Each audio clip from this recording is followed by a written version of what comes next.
Beaucoup de voitures pour un prix raisonnable. Sous cette devise, la deuxième génération du crossover Nissan X-Trail s'est vendue à un moment donné avec brio. Étonnamment, malgré un certain nombre de problèmes, l'image de la voiture n'a pas changé aujourd'hui. Elle est toujours aimée et recherchée.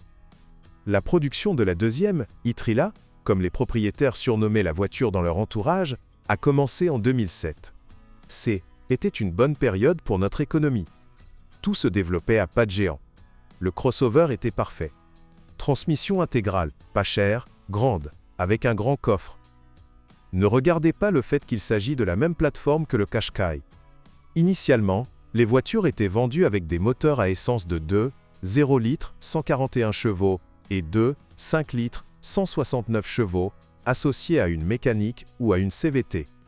Plus tard, ils ont été aidés par un turbodiesel de 2 litres développant 150 chevaux, dont l'option tentante était une automatique Jatco à 6 vitesses. Lent, mais fiable comme l'enfer. Les voitures diesel à transmission automatique sont difficiles à trouver sur le marché aujourd'hui. Elles valent leur pesant d'or grâce à la fiabilité des deux unités. Il n'est pas facile d'acheter même une version essence avec une transmission manuelle. Les gens ont trop peur du variateur, et à juste titre, qui équipait les deux moteurs à essence. Ce n'est pas qu'il soit très fragile, il nécessite simplement un entretien fréquent et coûteux. Et le fait de ne pas empêcher le variateur et de changer fréquemment une huile coûteuse entraîne rapidement des pannes. Et puis les factures ont volé, attendez. Quant au fonctionnement des moteurs, tout est plus ou moins simple. La plupart des voitures sur le marché sont à essence de 2 litres. C'est de là que viennent la plupart des problèmes. En 2008, ces moteurs étaient livrés avec un groupe de pistons défectueux et consommaient de l'huile sans pitié. Il faut vérifier si le piston a été remplacé sous garantie avant d'acheter une telle machine. Mais même sans cela, après 140 à 150 000 km, certains moteurs ont des segments de piston qui collent, augmentant ainsi la consommation d'huile. Un ensemble de bagues plus capuchon, 80 $ américains, plus un travail de 300 à 400 $ américains supplémentaires. Alors réfléchissez-y.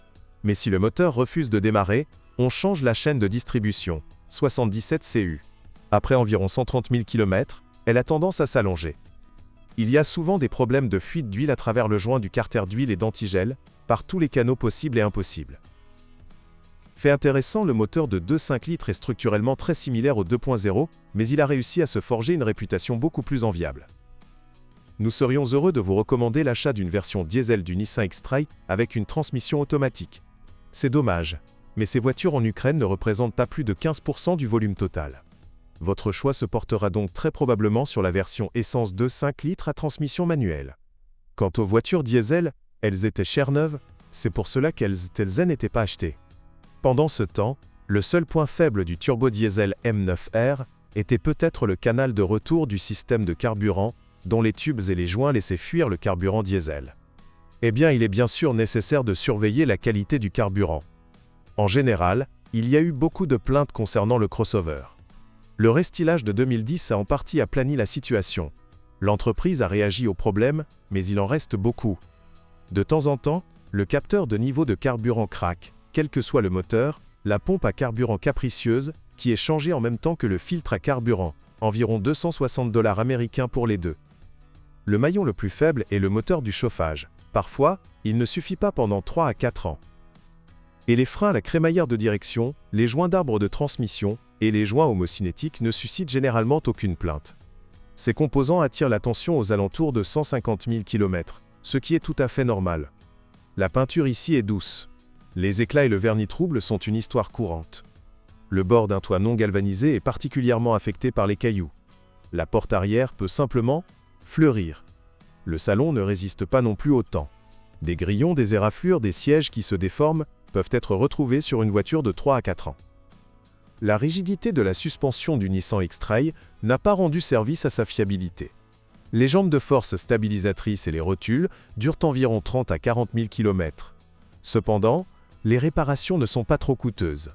Les voitures des premières années de production ont des roulements de support plutôt faibles, elles parcourent 20 à 30 000 km, 16 $ américains par pièce. Les jantes de force et les bagues de la barre anti-roulis dureront un peu plus longtemps. En bref, il y a beaucoup de problèmes avec la voiture, mais étonnamment cela ne réduit pas la demande. Aujourd'hui, le prix du deuxième Nissan X-Trail s'est pratiquement figé dans le temps. La seule chose contre laquelle nous devons vous mettre en garde est l'achat d'une voiture avec un historique d'entretien opaque. Celui-ci est beaucoup plus difficile à vendre, mais, en plus, des problèmes graves et coûteux avec le moteur ou la transmission peuvent survenir. Pour remplacer les bagues stabilisatrices, on retire le faux châssis, sur lequel il vaut également la peine de changer les cils en bloc. Les blocs silencieux et les bras de commande inférieurs avant à rotule durent jusqu'à 100 000 km. Les roulements de roues sont également loués ici et sont remplacés avec le moyeu 106 CU. Encore une chose, ignorez les cognements des boîtiers d'amortisseurs sur les supports. Changez l'huile coûteuse CVT Fluid NS2 dans le variateur tous les 60 000 km, avec le filtre, nécessitera environ 300 $ américains. Avec travail. Une courroie de poussée CVT nécessitant un remplacement à 150 000 km coûtera le même montant. Sinon, le manque d'huile entraînera des réparations très coûteuses des cônes et du bloc de soupape du variateur. Lorsque vous achetez un moteur à essence, vous devez le regarder non pas d'en haut mais d'en bas. De la graisse suinte souvent sous le carter d'huile. L'antigel peut fuir. Raison: perte d'air, étanchéité du vase d'expansion, moins souvent, fuite sous le joint du thermostat. Si ni l'un ni l'autre, et que l'antigel s'en va toujours, c'est mauvais. Cela signifie qu'il pénètre dans la chambre de combustion par les puits de bougie. Il est difficile de fermer les yeux sur le problème de corrosion de la 5e porte sous la garniture de plaque d'immatriculation. Le défaut de conception est que le couvercle en plastique frotte contre la peinture et ronge le revêtement jusqu'au métal. Un certain compactage peut empêcher cela, mais les concessionnaires ont déjà retouché cette zone sous garantie. De nombreuses personnes se plaignent de la sensibilité excessive des capteurs de stationnement standard. Mais ça va. Une maladie plus désagréable était les fissures filiformes à l'intérieur des verres des feux arrière. Avec le temps, ils grandissent. Lors de l'achat, vous devez y prêter attention. Peut-être que cela aidera à obtenir une réduction sur la voiture. Bonjour les amis. Vous cherchez une voiture d'occasion? Vous devez prêter attention au site web carm.pro. Carm.pro est grand catalogue de voitures, moteurs, boîtes de vitesse. Et le meilleur, c'est que vous pouvez trouver des informations sur les pannes de n'importe quelle pièce. Complètement gratuit. Allez sur le site web carm.pro et découvrez tous les éventuels points faibles des voitures d'occasion.